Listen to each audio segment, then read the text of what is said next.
The new Yamaha FZ09 engine is one of the most exciting developments to hit US legend car racing since its founding.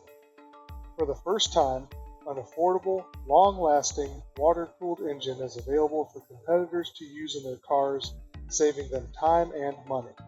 The lower maintenance costs and extra longevity ensure competitors can race for longer periods of time between rebuilds and replacements.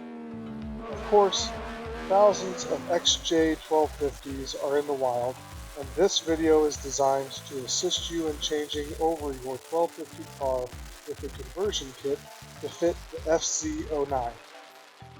Before we begin, we ask you to take your time, have a friend or two to help you, and be sure to follow all necessary safety precautions, such as wearing safety glasses and securing your car on proper jack stands. You will need an assortment of tools like these. We recommend gathering these and having them nearby before starting the project. The FZ09 conversion kit comes with everything you'll need to complete the job, down to bolts, washers, and hose clamps. We've created this video using one of these conversion kits. Before installing the engine, you need to prep the firewall for the new components this power plant needs. Let's start with the terminal blocks. The center of your driver's right terminal should be 4.5 inches from the side of the firewall and 10.5 inches down from the top of your cut firewall. The second terminal should be 6 inches from the side of the firewall.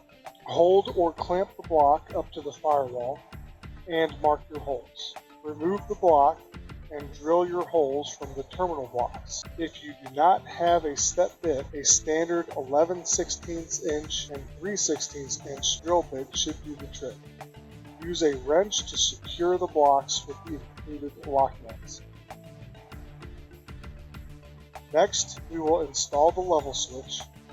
Holes for the shelf will be located approximately 2 inches below the bottom of your wiring harness hole. Use a standard 1/8 inch bit for these and attach the bracket with simple rivets. The level switch acts as a cutoff in case of a major accident by preventing the engine from continuing to pump fuel. It's imperative to ensure this bracket is level to the ground, or it may result in performance issues.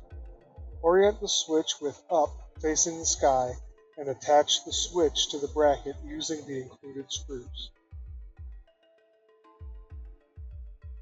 Let's move on to the throttle linkage. The new linkage is much longer and will utilize your original mount, but may need to be spaced out from the frame rail slightly. Use washers or bolt spacers to do this. Now, remove your old clutch master cylinder and pedal assembly. Since the new engine has an electronic clutch, you won't be needing it. Utilizing the old holes and included hardware, secure the included clutch pedal to the same place on the firewall as your master cylinder. Finally, measure 3 inches below the center of the lower clutch pedal master cylinder bolt. Again, utilizing the rectifier block as a pattern, mark 2 holes, drill them out, and then attach it to the firewall with the included hardware. This rectifier should be approximately 1 inch inboard from the edge of the firewall. Once you've completed all the firewall prep, you're ready to install the engine into place. Before dropping the engine onto the chassis, measure back 19 3/4 inches on your frame rail. Mark this as the center of your engine mount forwardmost hole. Using either the engine mount or a tape measure, mark the second hole 2 1/8 inches further back at 21 7/8 inch. Clamp the engine mount to your frame and using a 5/16 inch drill bit, drill the 2 holes into your frame. Using the included hardware, secure the mount to the chassis with wrenches, sockets, or an impact wrench. Next, attach the left side motor mount to the engine, but do not tighten it down all the way. You'll need the flexibility to properly align the motor once it's dropped into the car.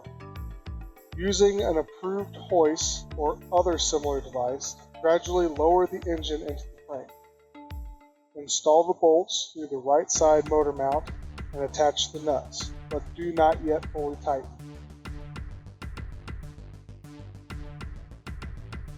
Utilizing the existing holes on the left side frame rail, install the 2 mounting bolts into the frame through the mount and tighten with an impact or appropriate wrenches and sockets. Remove the engine from your hoist. Now you may tighten down the right side motor mounts. Finally, tighten the upper bolts holding the left side mount to the engine. Attach the throttle linkage to the associated piece on the engine using the attached hardware. Be sure to clock the engine bracket properly to allow for maximum throttle.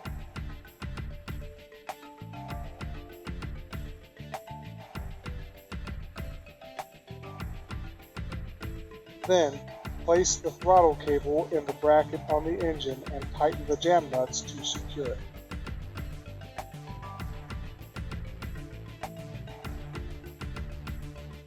Next, slide in your drive shaft and attach it to the engine's drive plate using the appropriate hardware.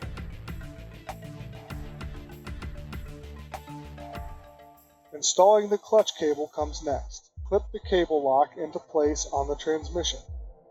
Then, secure the line into place with the 2 nuts on the line. To attach the cable to the pedal assembly, route the cable behind the engine near the firewall.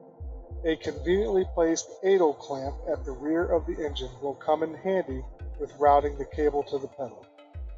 Secure the cable end to the firewall with the included jam nut. Then pull the cable slightly out and slide it into the receiving mechanism on the clutch pedal clevis itself.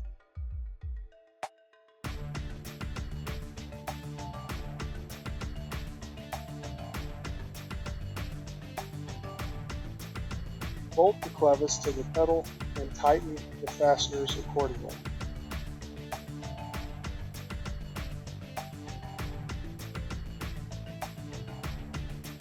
Now we'll attach the cooling components to the car.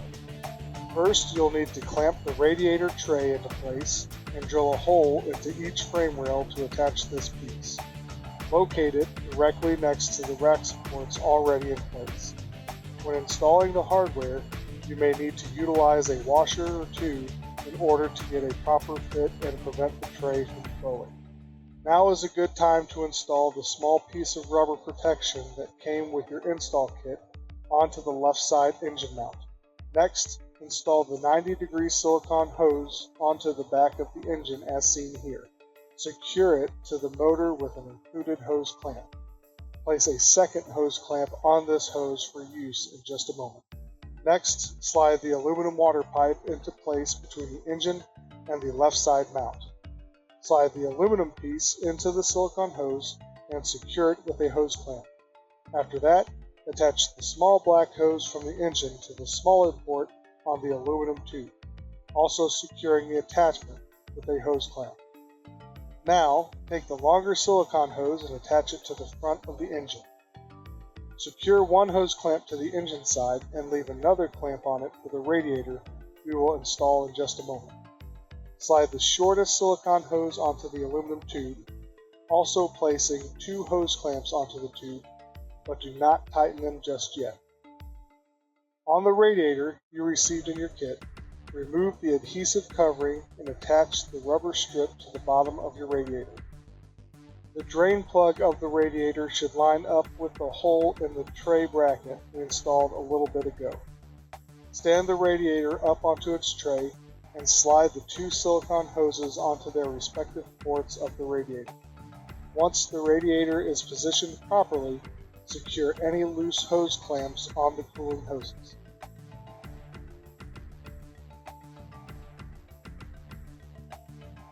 On the included support braces, drill a hole into each end for a fastener.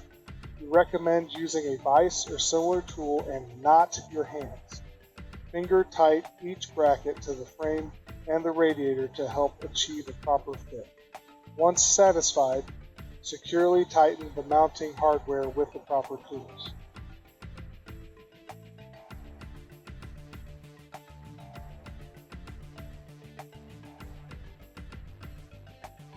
Next, mount the overflow tank to the front of the engine with the supplied hardware. Once secured, open the fill port of the radiator with a wrench and do the same for the overflow tank's side plug. We'll be attaching hoses to these two ports. Wrap the aluminum pipe to AN fitting with Teflon tape on the straight pipe thread, and do the same for the brass barb fitting. Screw the blue adapter fitting into the radiator and use a wrench to tighten it down, being careful not to over-tighten and crack the radiator. Do the same with the brass barb fitting on the overflow tank, again being careful not to over-tighten the fitting and crack the tank. Take the blue hose assembly you received in your kit and attach it to the bottom fitting of the overflow tank and the top fitting of the radiator we just installed. Secure it with wrenches, being careful not to over-tighten and crack the fittings. Once installed, tighten the hose clamps over the end of each fitting. Now take the black braided hose on top of your new engine and trim it to length to fit the barb fitting on the overflow tank. Slide the hose over the fitting and secure it with one of the included hose clamps. Finally, take the piece of black braided hose you received in your kit and slide it over the barb near the cap of the overflow tank. You may secure this hose with a zip tie. Secure the end of the hose somewhere to allow overflow, such as the radiator brackets or the cowl area of your body. Now it's time to move on to the fuel system. You will receive 4 different hose assemblies in your conversion kit: a short, medium, and extra long hose with 90-degree fittings, and 1 hose with the 2 fittings pre-installed. You'll also receive a fuel filter and a regulator in the conversion kit.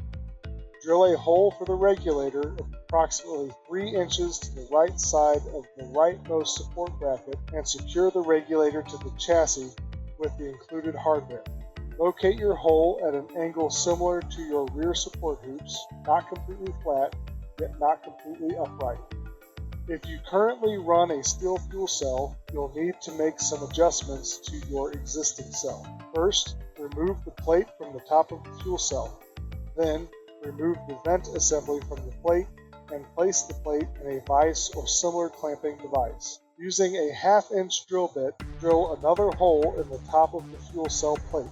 Replace the vent in this hole, sliding the unit onto the opening and tightening the bulkhead nut around the appropriate washers to secure the part. Finally, install the number 6 bulkhead fitting into the pre-existing hole your vent previously occupied. This fitting is a return from the regulator, so it will simply return unused fuel to the tank. Slide the fitting into the hole and tighten the bulkhead nut around the nylon washers. Once everything is secured, reinstall the fuel cell plate onto the cell and continue.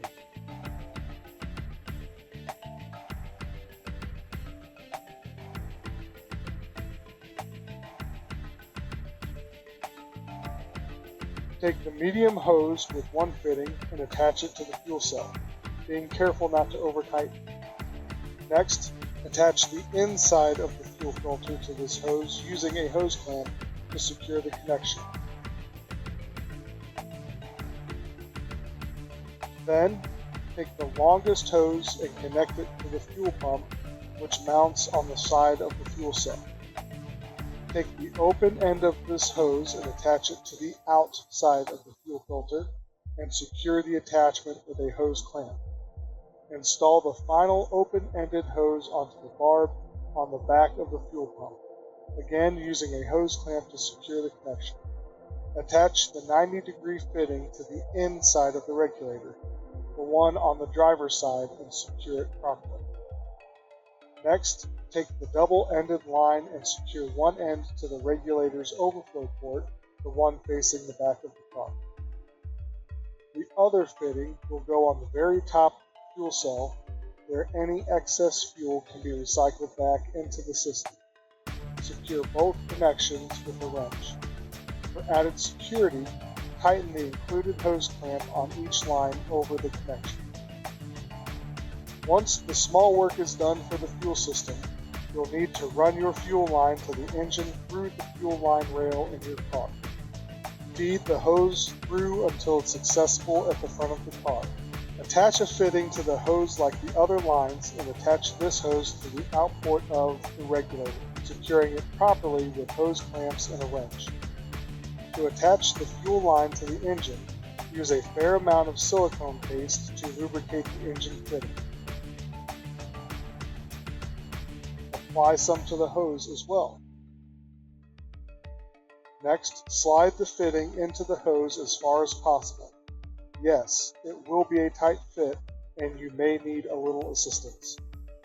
Once installed, locate the fuel rail port, signified by a blue cover, and slide the fuel line onto it, and secure the line by pressing a blue locking collar into place. Secure the fitting to the hose once again with a hose clamp. Now it's time to move on to the final part of your changeover, the electrical setup for the FZ09. Your conversion kit will come with 2 complete wiring harnesses, a fuse box, and 2 smaller wires. While it may seem intimidating at first, this will likely be the easiest part of the changeover. The wiring harness with the sheathing will be the one for your engine compartment, while your cockpit wires will be the harness with the fuse box attached. We highly recommend carrying spare fuses and relays in your toolbox so they're easy to find if you ever need them at the racetrack. Begin by installing the fuse box and its harness to the shelf in the cockpit of your race car in the holes provided with the appropriate hardware. On the left side of the box, closest to the clutch, be sure to install the rubber bushing to help dampen vibration and allow proper operation of your electrical system. Next, attach the ring terminals to the appropriate terminal posts as they're labeled on the harness. Post 1 is your red positive terminal, while post 2 is your black negative terminal. There will be 4 terminals to attach to the red block on the driver's side of the firewall. Slide the terminals onto the posts together, install the washer on top of them, and tighten down the nut to secure these posts. Slide the protective boot over the assembly when complete. Repeat the process with the single wire labeled post 2 or the other terminal.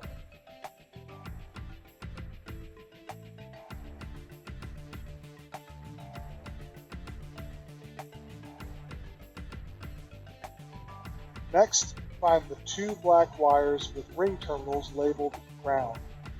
These wires will attach to your old grounding point, usually on one of the braces behind the firewall. Slide the 2 terminals over the grounding screw, complete with washer on top, and attach the screw to your chassis grounding point. Now, find the 2 wires labeled start for your starter. Remove the screws from your starter button and attach these 2 wires to either of the terminals. In this case, it does not matter which wire goes on which terminal. Secure the screws back into the button when complete, and we'll move on to the other instruments. Locate the 2 wires labeled IGNSW or ignition switch.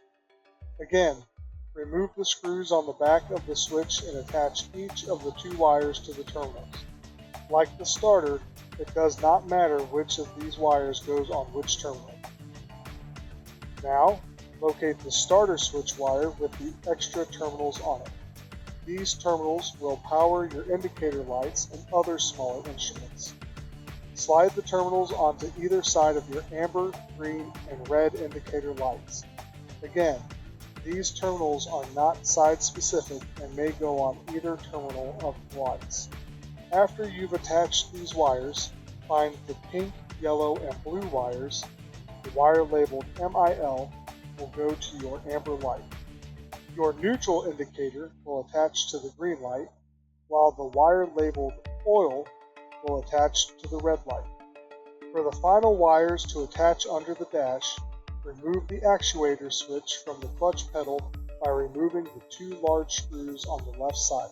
Behind the actuator are 3 terminals. You'll use the upper terminal and your choice of a lower terminal for the clutch wires.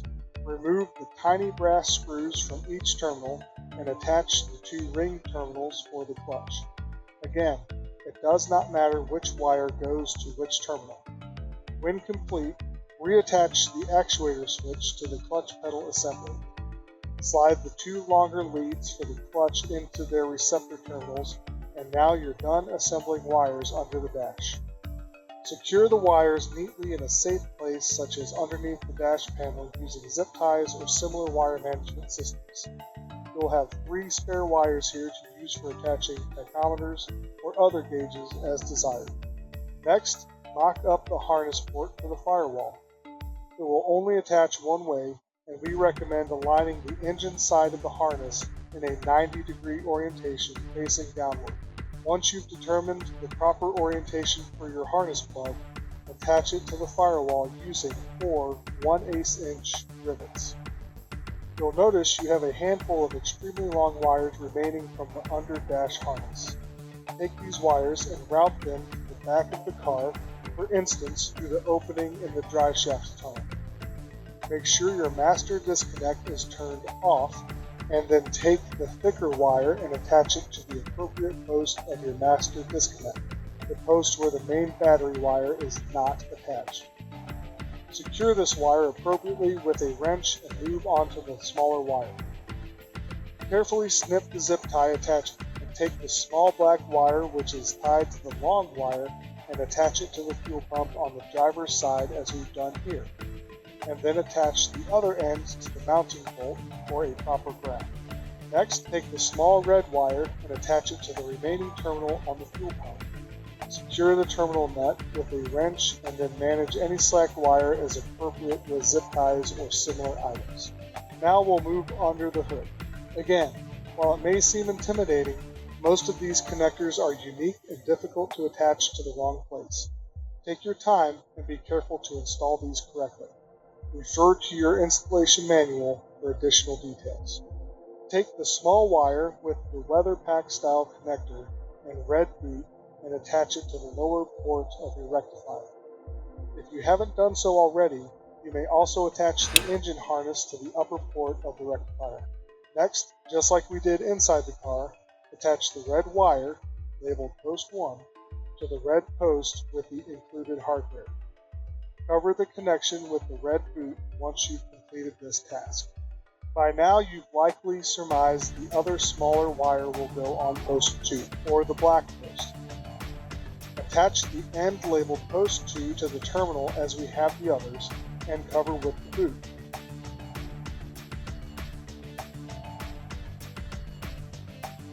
The opposite end of this wire attaches to the starter as labeled. Remove the nut and hardware from the starter terminal and slide this wire on, attaching the nut securely with a wrench or ratchet.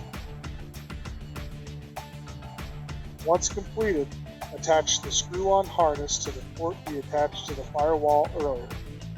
Take the wire cluster and lay it on top of the valve cover as seen here.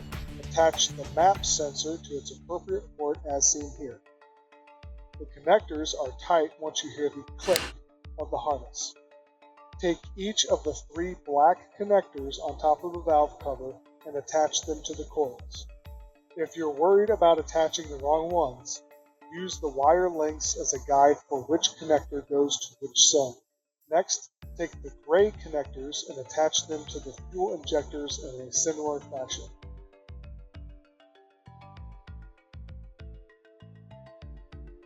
Next, we'll attach the throttle position sensors. Take the longer of the 2 wires and attach it to the port on the passenger side of the engine. The wire with the shorter available length attaches to the front of the motor. Take the connector with the green wire, your water temperature sensor, and attach it to its port near the front of the engine here. Attach the yellow wire to the idle speed motor as seen here.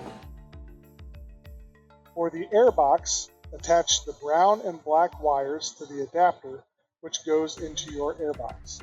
Slide the sensor tube into the airbox and secure the unit with the included hardware.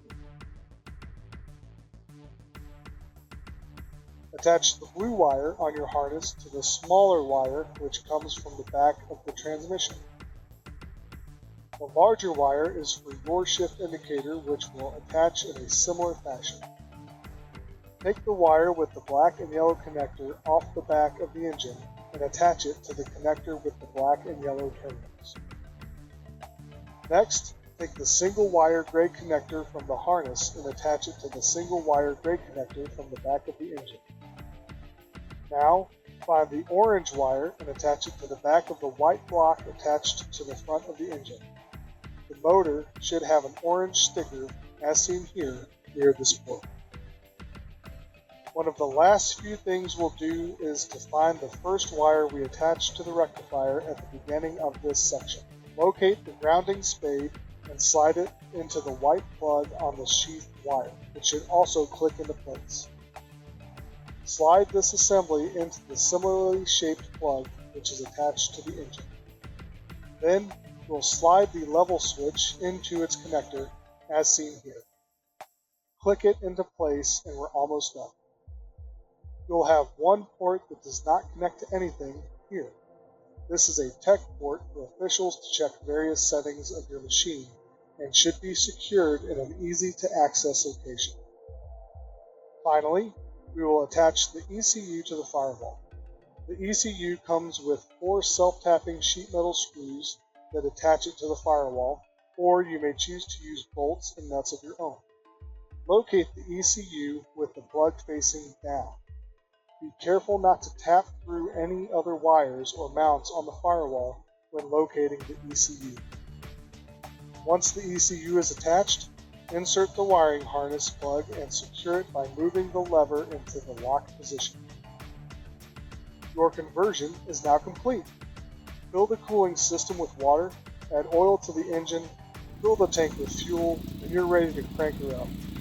As always, if you have tech questions, call your local dealer or our knowledgeable parts and tech department at US Legends Cars International. We're here to help you transition to the FZ09 as smoothly as possible. Thank you for racing a US Legend car, and we wish you the best of luck in your future races. We'll see you on track at a facility near you.